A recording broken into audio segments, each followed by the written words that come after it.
तरफ नहीं आते, कुरान को समझने की तरफ नहीं आते, वैसे हमारे पास टाइम ही टाइम है। छतें बुक हो रही हैं यार, बड़े अफसोस की बात है। बाहर भी क्यों जनाजा बनाए जा रहे हैं, देखिए बनाई जा रही है, अंदाजा करें। और वो किसके लिए? सिर्फ याशी के लिए। खुदारा ये जो हिंदुआना रस्में हैं इनको छोड़ के थोड़ा बाहर निकले। इस्लाम भी कहता है हमारे पास, देखिए माशाल्लाह सेलिब्रेट करने के लिए ईद उल फितर आ रही है, हमारे पास ईद उल अजहा आती है, ईद मिलाद उन नबी आती है।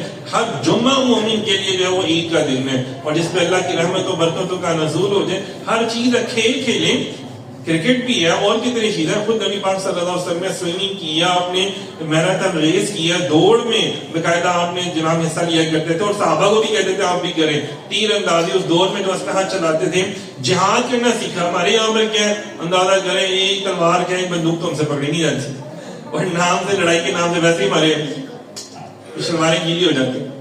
तो कोशिश करें इस तरफ, दीन की तरफ भी है ना, कोई अच्छी हेल्थी जो गेम्स है वो खेलें, कोई कुश्ती खेलें, कोई पहलवानी खेलें, कोई पता चले, कोई